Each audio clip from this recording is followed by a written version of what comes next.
Di scan itu hadis di kitab yang asli dimasukkan di situ, ada hadis bahkan itu nomor pertama hadis Jabir ketika Jabir bertanya kepada Nabi Muhammad SAW. Bertanya, ya Rasulullah, akhbirni bi abi wa ummi akhbirni an awwali syai'in khalaqahu Allahu qablal asya. Maka jawab Nabi, nura nabiyyika Muhammadin sallallahu alaihi wasallam min nurih au kama qala. Di hadis itu ada. Berarti ketika kita ditanya, dan kita yang suka maulid, kita yang cinta Nabi, ketika kita ditanya ciptaan Allah yang pertama kali, kita menjawab nur Nabi Muhammad, kita nggak salah, dasarnya kita punya. Lagian Nabi itu di Quran sifatnya nur. Laqad ja'akum nurun wa kitabum mubin. Siapa yang dimaksud nur di situ? Nabi Muhammad sallallahu alaihi wasallam. Bahkan bukan cuma dibilang nur aja, sirajan munira, yang menerangi. Bukan hanya sekedar cahaya yang bersinar, namun cahaya yang dapat menyinari, itulah Nabi Muhammad sallallahu alaihi. Ini kan sudah masuk Rabiul Akhir ya. Kita dari awal Rabiul Awal dengar semua cerita tentang Nabi, benar apa enggak? Betul kan? Cerita tentang Nabi kan kita dengar banyak. Nah, kita perlu tahu, ada salah seorang tabi'in berkata kepada salah seorang sahabat, berkata pada dua orang sahabat. Bahkan riwayatnya sahabat ini itu yang diajak bicara ini itu Sayyidina Umar dan Sayyidina Ali bin Abi Thalib, top-topnya sahabat Nabi. Ini tabi'in ini memang Masya Allah orang luar biasa. Berkata pada Sayyidina Umar dan Sayyidina Ali, ma ra'aituma min Rasulillah illa dhil. Wahai Umar, wahai Ali, kamu tidak mengetahui dari Rasulullah kecuali hanya sekedar bayangannya saja. Nanya nih, ini saking bayangan saya nggak kelihatan nih. Ini kan ada bayangan, kelihatan nggak ini bayangan? Tapi samar-samar ya. Ya itu yang di luar. Kelihatan bayangannya kan? Anda kalau lihat bayangannya bisa mensifatkan orangnya jelas nggak? Enggak, tapi Anda bisa mensifatkan samar-samar, benar nggak? Kalau orangnya bayangannya gede, berarti orangnya badannya gede. Kalau bayangannya panjang, berarti orangnya itu tinggi. Kalau bayangannya pendek, berarti orangnya itu pendek. Jadi kita kalau lihat bayangan seseorang, itu yang kita sifatkan hanya mungkin 1% dari aslinya orang tersebut. Benar apa enggak? Nah, semua ilmu yang ada di dunia ini tentang Nabi Muhammad itu belum mengungkap hakikat sebenarnya Nabi Muhammad. Itu baru bayangannya Rasulullah. Jadi semua yang kita dengarkan nih dari satu Rabiul Awal sampai sekarang ini, dan satu Rabiul Awal yang tahun lalu, tahun sebelumnya, bahkan tahun yang akan datang, itu semuanya kehebatan Nabi Muhammad itu hanya bayangannya aja, hanya 1% aja mungkin kurang dibandingkan dengan aslinya kehebatannya Rasulullah Sallallahu Alaihi Wasallam. Sallallahu Nabi Muhammad. Jelas apa enggak? Nah, ini ceramahnya agak berat tapi ini ya. Harus mikir, tapi saya senang kalau ceramah nggak pakai mikir nanti repot. Bisa dipahami? Nah, yang nggak paham tanya sama yang paham. Kalau yang paham tetap tidak bisa memahamkan yang belum paham, maka Anda taslim, selesai. Ustadznya nggak banyak cerita dongeng, saya nggak paham gitu aja, ngomong bahasa Inggris gitu aja. Hadirin yang dimuliakan Allah Taala, itu hakikatnya Rasulullah Sallallahu Alaihi Wasallam. Sallallahu Nabi Muhammad. Jadi kalau kita mau bicara Nabi, jadi kita perlu tahu kita ini mensifatkan Nabi itu nggak akan ada habisnya. Wa ala tafannuni wasfihi bi wasfihi yafna zaman wa fihi ma lam yusafi. Seandainya semua ahli sastra di dunia ini dari zaman Nabi Adam sampai hari kiamat, bahkan kalau seandainya semua manusia ini ahli sastra, kemudian mereka mensifatkan Nabi Muhammad SAW sampai hari kiamat gak akan selesai. Belum bisa Nabi Muhammad tersifatkan dengan sempurna. Itulah Rasulullah Sallallahu Alaihi Wasallam. Nah ini tema pertamanya berat dulu, sekarang baru yang enteng-enteng aja ya. Karena kalau berat terus nanti lebih cepat laparnya akhirnya. Hadirin yang dimuliakan Allah Ta'ala, makanya semua kelebihan yang Allah berikan kepada para nabi itu akan Allah berikan kepada junjungan kita Nabi besar Muhammad sallallahu alaihi wasallam. Di antaranya nih. Ya. Saya sambil buka kitab ya. Iya, jadi biar agak ilmiah dikit. Masa di pondok pesantren Mahyajatul Qurra ceramahnya cuma dongeng, kan malu saya sama Ustaz Wahab nanti akhirnya. Gini, nih, lihat. Kan ya? Allah Ta'ala itu memberikan ilmu kepada para nabi yang lain. Seperti Nabi Adam, wa 'allama Adamal asma'a kullaha. Nabi Adam diajari tentang berbagai macam nama-nama. Jadi semua nama itu Nabi Adam tahu. Protes, Beb, kok yang Nabi Adam kok cuma diajarin, kok cuma nama, kenapa? Karena akses termudah untuk menjangkau seseorang itu dengan apa? Nama. Anda kalau mau manggil kita yang ada di depan sini, Anda manggilnya gimana? Hei, yang noleh semuanya. Benar apa enggak? Anda untuk menjangkau ke saya, Anda harus menyebut nama saya. Jadi akses untuk kita mengenal sesuatu itu harus merupakan dengan nama. Enggak pakai nama enggak bisa. Enggak pakai nama itu enggak bisa. Kemudian untuk Nabi Isa, Allah Ta'ala berfirman apa? Wa yu'allimuhumul kitaba wal hikmata wat taurata wal injil. Diajari Nabi satu mentransfer ilmu, kitab, hikmah, Taurat, Injil. Nabi Yusuf sama, wa 'allamtani min ta'wilil ahadits.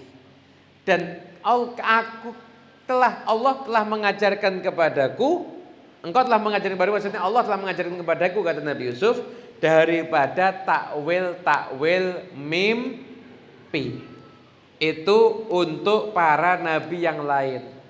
Dan untuk Nabi Muhammad SAW, Allah berfirman, wa 'allamaka ma lam takun ta'lam.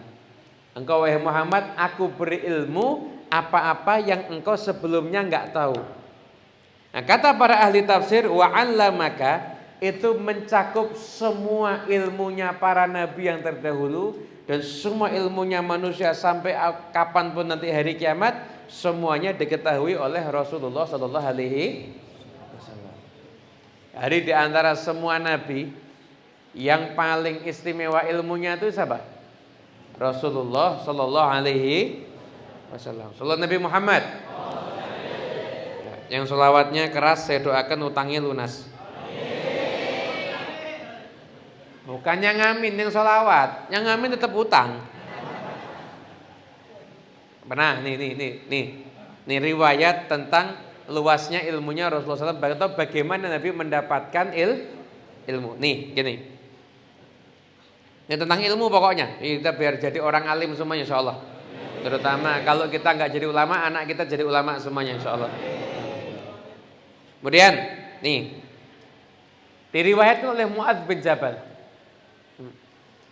Pernah Nabi Muhammad SAW itu suatu hari sholat subuh datangnya nggak seperti biasa. Sampai dikatakan hatta kitna natara aina syams, sampai matahari ini udah hampir kelihatan. Matahari sudah hampir kelihatan. Biasanya kan Nabi sholat ketika masih gelap. Ini matahari sudah hampir kelihatan, Rasulullah belum sampai ada di masjid. Bingung apa enggak? Sahabat bingung apa enggak? Bingung. Kalau kita enggak pernah bingung. Kalau kita ini sholat orang bingung, ini duha apa subuh? Kok pakai kunut tapi duhanya? Ternyata qadha subuh. Sahabat ini Nabi itu memang pernah sholat kesiangan. Kenapa? Sebagai tuntunan untuk umatnya. Nabi, saya bukan lupa, tapi saya ini dibuat lupa untuk memberikan tuntunan kepada umat. Coba Nabi nggak pernah sholat kesiangan, Anda bisa bayangkan bingungnya kita kayak gimana? Nabi nggak pernah sholat kesiangan. Kita sholat kesiangan seminggu 8 kali. Pada seminggu harusnya hanya ada 7, hari ini 8 kali kesiangan ya. Nah, tiba-tiba Nabi Muhammad SAW, ini sudah hampir terbit matahari ya. Nabi Muhammad SAW itu datang keluar bergegas, kemudian langsung sholat, dan sholatnya ketika itu cepat. Nah, setelah itu Rasulullah SAW mengatakan kepada para sahabat, kalian tetap di softnya masing-masing.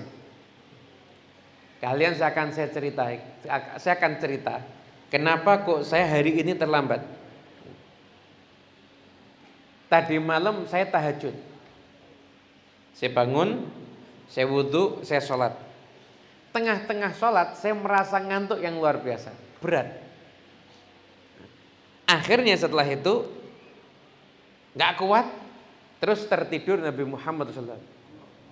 Dalam tidurnya Nabi Muhammad SAW berjumpa dengan Allah Subhanahu wa Ta'ala. Nabi bisa mimpi berjumpa dengan Allah, bisa. Bahkan langsung aja Nabi Muhammad mampu untuk berjumpa dengan Allah Subhanahu wa Ta'ala. Itu Nabi Muhammad sallallahu alaihi wasallam. Sallallahu Nabi Muhammad. Ketika itu Allah Ta'ala bertanya pada Nabi Muhammad, ya Muhammad. Dijawab sama Nabi, labbaik ya Rabb. Fima yahtasimul mala'ul a'la. Wahai Muhammad, al mala'ul a'la, malaikat-malaikat yang pangkatnya tinggi, malaikat-malaikat yang pangkatnya top-top itu namanya mala'ul a'la. Mereka itu ribut karena apa? Mereka itu ribut karena apa? Maka Nabi mengatakan, la adri ya Rabb, aku nggak tahu ya Allah. Dikatakan itu sampai tiga kali. Maka ketika itu Allah Ta'ala, tapi ini memang materi berat, makanya jangan dipahami setengah-setengah. Kalau Anda nanti lihat ini lewat streaming, jangan dipotong sampai selesai. Terus lihat sampai selesai, jangan dipotong ya. Maka aku melihat Allah meletakkan tangannya di antara pundakku. Bukan berarti Allah punya tangan ya, tapi Allah mentransferkan sesuatu dan ada sentuhan di pundaknya Nabi Muhammad SAW. Sampai dinginnya dari bagian belakang ini sampai ke bagian depannya Nabi Muhammad SAW. Dan kata Nabi, fatajallali ilmal awwalin wal akhirin. Maka nampak bagiku ilmunya orang-orang generasi awal sampai ilmunya orang-orang generasi akhir semuanya. Nampak semuanya itu. Nampak semuanya, kelihatan semuanya. Setelah itu Allah Ta'ala nanya lagi, ya Muhammad, labbaik ya Rabb, fima yahtasimul mala'ul a'la. Kenapa malaikat-malaikat yang pangkatnya tinggi ini ribut? Nah, dijawab ributnya itu maksudnya membahas karena keistimewaan amal yang akan saya sebutkan barusan. Amal tersebut ini julukannya al-kafarat, pelebur-pelebur dosa. Pelebur-pelebur dosa. Anda punya dosa enggak? Punya? Banyak apa dikit? Kok jujur semuanya? Banyaknya dari mata apa dari mulut? Semua ya. Akhirnya malah jadi majelis pengakuan dosa ini akhirnya. Kemudian setelah itu namanya fil kafarat. Apa itu al kafarat? Pelebur-pelebur dosa. Ini apa? Yang pertama, masyul aqdam ilal jamaat. Berjalan kaki menuju sholat berjamaah. Yang kedua, wa isbaghil wudhu fil makruhat. Menyempurnakan wudhu sekalipun dalam keadaan yang berat. Bangun tidur airnya dingin. Itu enaknya wudhunya gimana? Ambil air kena muka dikit, tangan yang wajib-wajib, kepala dikit, kaki selesai ya. Ini menyempurnakan wudhu. Ya kumur, masukkan air ke hidung, sempurna wudhunya pada dalam keadaan yang berat. Yang ketiga, wal julus fil masajid ba'da shalah. Kemudian duduk di masjid setelah mengerjakan sholat. Duduk di masjid setelah mengerjakan sholat. Nanti ini saya lihat lagi, nanti bisa ada lagi. Jadi ini al-kafarah dulu yang dibahas. Al-kafarah dulu. Karena kan biasanya kalau bulan Maulid Nabi di masjid-masjid kan dengan semangat Maulid Nabi, mari kita menggalakkan sholat berjamaah di masjid. Ya kan ada tema-tema yang begitu-begitu ya. Ya ini hubungannya Maulid Nabi dengan sholat berjamaah di masjid ini. Jadi Nabi SAW itu ditanya sama Allah Ta'ala, ada perkara-perkara yang membuat geger para malaikat. Malaikat tuh bahas ini, malaikat top-top. Jadi bahas itu mungkin gini ya, ini pahalanya begini, enggak lebih. Jadi pahalanya amal ini diperdebatkan dan diributkan oleh para malaikat. Karena utamanya amalan ini. Apa amalannya? Al-kafarah 3. Yang pertama dari sisi meleburkan dosa. Apa? Jalan kaki menuju sholat berjamaah di masjid. Habib kalau naik motor gimana? Enggak apa-apa. Kalau perlu berenang aja enggak apa-apa. Yang penting maksudnya perjalanan menuju masjid. Itu yang paling penting ya. Yang kedua, yang menuju ke masjid. Jadi kita ini kalau bisa harus punya hubungan dengan masjid. Kalau kita nggak lagi musafir memang berat. Kalau kita nggak lagi musafir, paling tidak usahakan tiap hari ada satu sholat yang di masjid. Usahakan subuh. Berat Beb, ya udah Isya dulu. Istiqomahkan isyanya di masjid. Isya di masjid bisa, tambah lagi subuh. Isya subuh bisa, tambah lagi maghrib. Asar paling berat. Asar itu yang paling susah katanya. Kayak as-sholatul wusta itu asar, karena asar itu paling berat. Setelah maghrib, zuhur, kemudian asar. Istiqomahkan tuh ada di masjid. Nanti insya Allah Anda jadi orang ahli lama-lama. Awalnya kita ketika mulai berat, tapi lama-lama kalau nggak sholat di masjid rasanya nggak enak. Wah, nggak sholat di masjid ini rasanya nggak enak. Itu amalan yang pertama yang membuat ribut para malaikat. Yang membuat ribut para malaikat. Amalan yang kedua yang membuat ribut para malaikat adalah menyempurnakan wudhu padahal dalam keadaan yang susah. Air dingin, badan flu. Kita langsung ambil langsung kaki kasih dikit sholat tuh udah. Tapi tetap menyempurnakan wudhu dalam keadaan yang susah itu termasuk amal yang pahalanya besar. Yang ketiga adalah selesai sholat duduk dulu, jangan langsung berdiri. Biasanya nih kalau sholat Jumat itu salam yang langsung berdiri itu biasanya siapa? Anak-anak kecil, anak-anak SD yang sholat Jumat itu salam langsung berdiri. Berarti kalau kita yang udah dewasa salam langsung berdiri berarti sama kayak anak SD. Besok beli celana merah pakai baju matanya. Loh kalau kita orang dewasa datangnya ke masjid awal, setelah itu nanti pulangnya dari masjid juga akhir. Kenapa sih orang habis itu suruh duduk dulu? Karena orang itu kalau sholat salam langsung berdiri seakan-akan sumpek ngadep Allah sehingga harus cepat pergi. Itu loh. Tapi kalau setelah sholat itu masih duduk, saya katakan asik-asik loh sebenarnya sholat ini. Jadi saya duduk dulu. Beb, jujur saja Beb, kita ini sholatnya belum merasa asik Beb. Ya kamu miripkan dirimu sama orang soleh. Orang soleh habis sholat duduk ya kamu duduk. Kalau kamu memiripkan dirimu sama orang soleh, sekalipun kamu belum bisa seperti orang soleh, lama-lama Allah Ta'ala jadikan kamu seperti orang soleh insya Allah. Kita ini belum bisa khusyuk sholatnya. Betul apa betul? Allahu Akbar, HP-nya bunyi. Ingat sholat apa ingat HP? Jujur. Bu, ingat sholat apa ingat HP, Bu? Ini sudah ada yang tewas apa gimana ibu-ibunya ini? Kok nggak ada suaranya?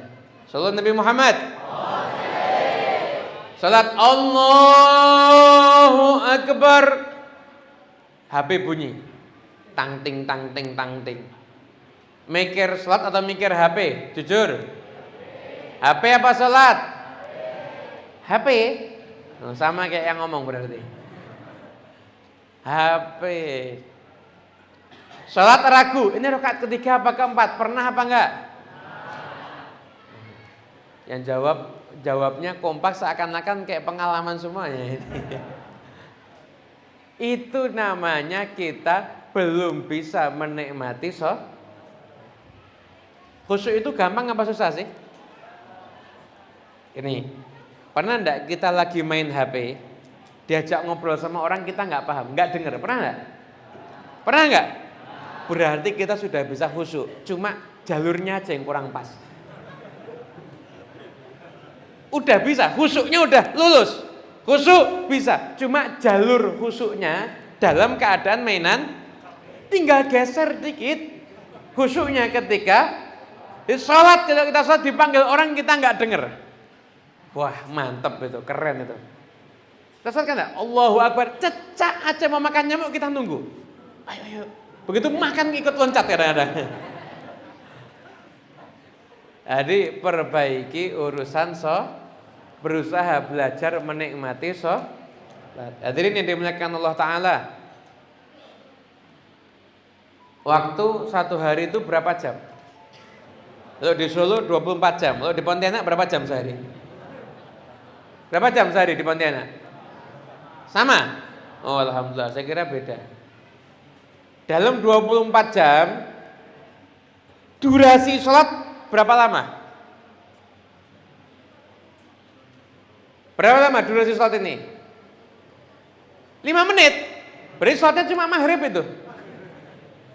Berapa lama kira-kira? Setengah jam. Betul apa enggak? Hidup kita yang 24 jam berkahnya tergantung yang setengah jam ini. Setengah jam ini beres, 24 jamnya beres. Rezeki, rumah tangga, macam-macam, jauh dari musibah, tergantung setengah jam ini. Setengah jam ini kalau bagus, maka 24 jamnya jadinya bukan cuma 24 jam, sampai akhirat jadinya bagus insya Allah. Tapi semua tergantung yang setengah jam ini, yaitu ketika kita mengerjakan sholat. Salat Nabi Muhammad. Itu 3 amal yang dinamakan al-kafarat. Itu adalah amal yang dinamakan al-kafarat. Kemudian setelah itu ada pula amal yang dinamakan ad-darajat. Apa ad-darajat? Yaitu sesuatu yang derajatnya sangat tinggi. Apa ad-darajat? Nabi tanya lagi. Apa lagi yang buat ribut para malaikat al-malaul a'la? 3 hal lagi. It'amut ta'am, walayyinul kalam, wassalatu billaili wan nasu niyam. 3 hal lagi. Apa itu?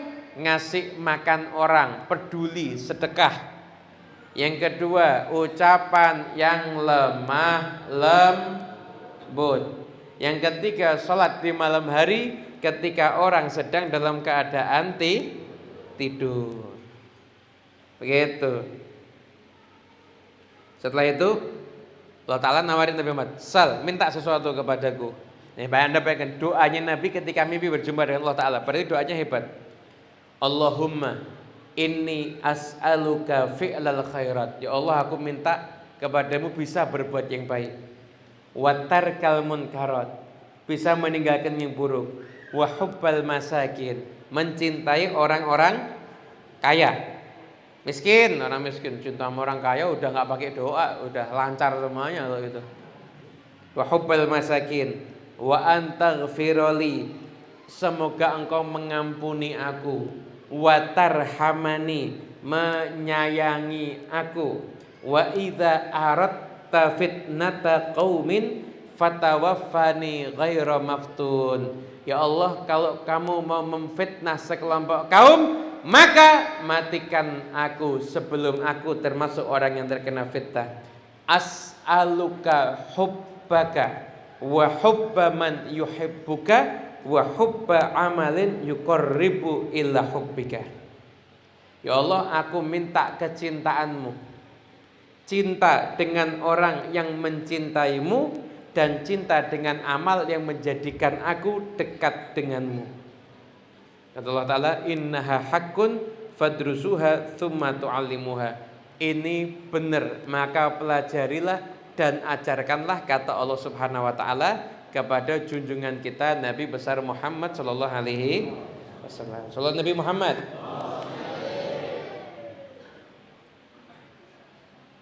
Keterangan berikutnya ini, keterangan ya. Nabi minta sama Allah Ta'ala. Semua yang diminta sama Nabi pasti penting, ya kan? Apa yang diminta? Fi'lal khairat. Berbuat baik. Ayo kita biasakan berbuat baik. Wa tarkal munkarat, meninggalkan kemungkaran. Jatuh mencintai orang miskin dan minta kasih sayang Allah, ampunan Allah, minta diselamatkan dari fitnah, dan minta apa? Hubbaka, ya Allah, aku minta bisa mencintaimu dan dicintai olehmu, mencintai orang yang mencintaimu, dan mencintai amal yang mendekatkan diriku kepadamu. Ini doa namanya doaul mahabbah, doa cinta. Doa cinta. Kita ini kira-kira dicintai sama Allah nikmat apa enggak? Pengen dicintai sama Allah Ta'ala? Pengen kan? Kalau pengen dicintai sama Allah Ta'ala, Anda harus tahu semua ucapan yang dicintai sama Allah, zikir. Jadilah Anda orang yang sering zikir. Amal yang dicintai sama Allah Ta'ala itu sholat. Jadilah Anda orang yang mengerjakan. Dan zat makhluk yang dicintai oleh Allah Ta'ala adalah junjungan kita Nabi besar Muhammad sallallahu alaihi wasallam. Sallallahu Nabi Muhammad.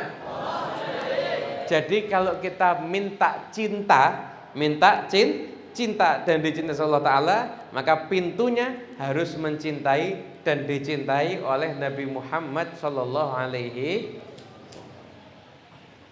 Sebenarnya kita ini gampang loh, kalau mau cinta sama Nabi itu gampang. Gampang, betul. Nabi itu nggak punya kekurangan. Anda nggak cinta sama orang karena orang itu Anda lihat punya kurang di mata Anda, ya kan? Anda cinta sama dia karena Anda pandang orang itu punya kelebihan, benar nggak? Nabi Muhammad nggak punya kurang, adanya lebih. Kok kita bisa nggak cinta ya sama Nabi? Saya kadang-kadang ngisi kajian Zoom sama mahasiswa, sama kadang-kadang macam-macam kalangan, itu selalu nanya begini, Habib, bagaimana caranya kita mencintai Nabi Muhammad? Saya jawab ini pertanyaan ini Pak, kalau ditanyakan sama orang-orang dulu yang 40 tahun yang lalu, 50 tahun yang lalu hidup di zaman ini Pak, diketawain Pak. Kenapa? Karena dia akan nanya, kok kamu bisa gak cinta sama Nabi? Kurangnya Nabi itu apa? Inti gak cinta sama Nabi? Apa kurangnya Rasulullah? Fisik sempurna, akhlak sempurna, adil, oh iya, tawadhu, iya, akhlaknya Nabi sempurna, pemaaf.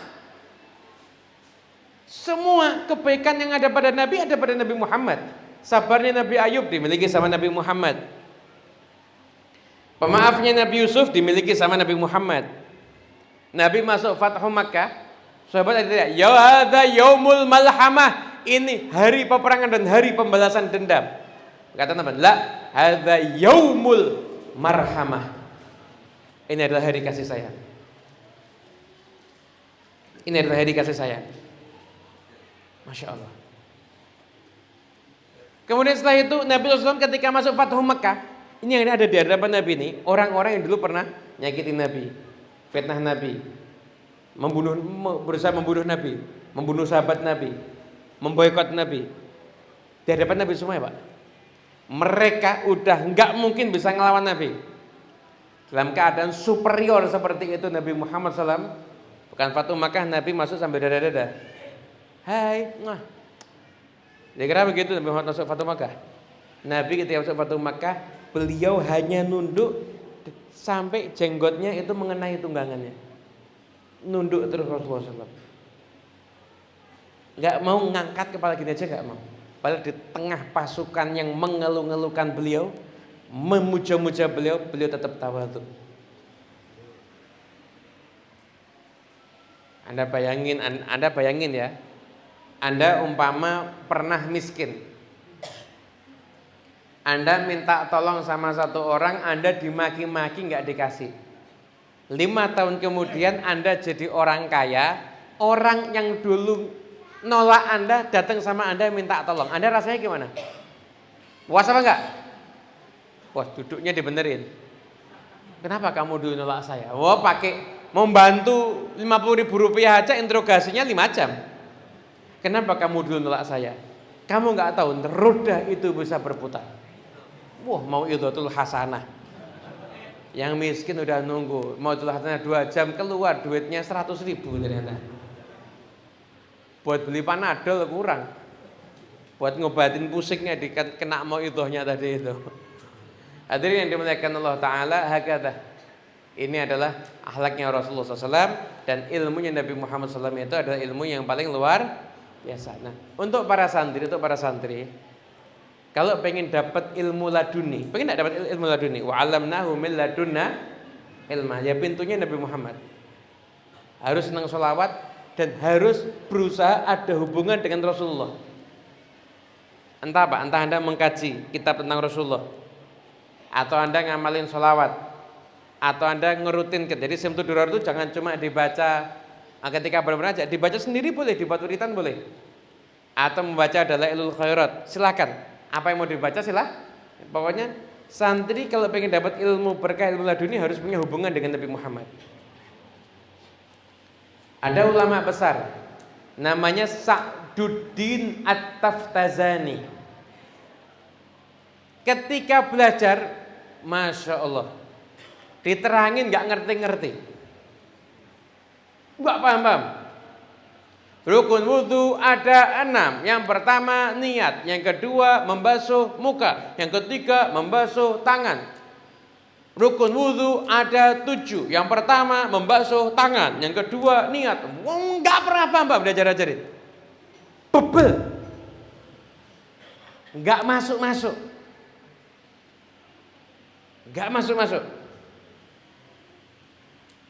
Waduh, tapi gak pernah putus asa. Belajar terus, semangat terus. Semangatnya apa? Ini ilmu warisan Nabi Muhammad, saya harus mendapatkan ilmu. Suatu ketika dia lagi belajar, ini gak tahu ini yaqodotan atau manaman. Tiba-tiba datang satu orang kemarin, ayo kamu ikut sama saya. Kenapa? Kamu dipanggil sama Rasulullah. Dipanggil sampai di hadapannya Nabi, dia ngeluh, ya Rasulullah, saya belajar gak ngerti-ngerti. Akhirnya sama Rasulullah diludahi mulutnya, dicium bibirnya, ludahnya bercampur dengan ludahnya Rasulullah SAW. Besok pagi bangun dia dari tidurnya, masuk ke kelas, jadi paling alim satu kelas. Hari itu juga gurunya jadi muridnya dan dia jadi gurunya. Kisahnya ada di kitab Syadzaratud Dzahab fi akhbari man dzahab. Sa'duddin At-Taftazani dapat barokah karena nyambung kepada Nabi Muhammad SAW. Nah, Anda ini santri-santri ini, Anda insya Allah akan dapat ilmu laduni insya Allah.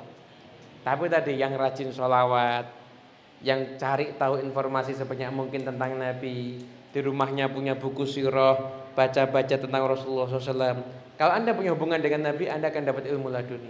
Dan semuanya yang pengen hidupnya berkah, jalinlah hubungan dengan sumber keberkahan terbesar di alam ini, yaitu Nabi Muhammad SAW. Nggak mungkin hidup Anda berantakan kalau Anda cinta sama Nabi dan Anda punya hubungan dengan Nabi. Hadirkan Nabi Muhammad di rumah-rumah kita semuanya. Jadi rumah kita itu hidup, anak kita kenal sama Nabi, anak kita kenal sama sunnahnya Nabi. Biasakan anak kita ngikutin sunnah. Kecil, tapi kalau kita biasakan jadinya luar biasa. Masuk rumah suruh kaki kanan, suruh ngucap salam, makan dengan tangan kanan. Biasakan dari kecil. Nah, sampaikan kepada dia, kamu masuknya kaki kanan, Nabi yang ngajarin kita masuk kaki kanan. biar ada irtibat dengan Nabi Muhammad SAW. Kalau Anda bisa menjadikan anak Anda cinta dengan Nabi, maka itulah warisan yang terbesar dalam kehidupan Anda.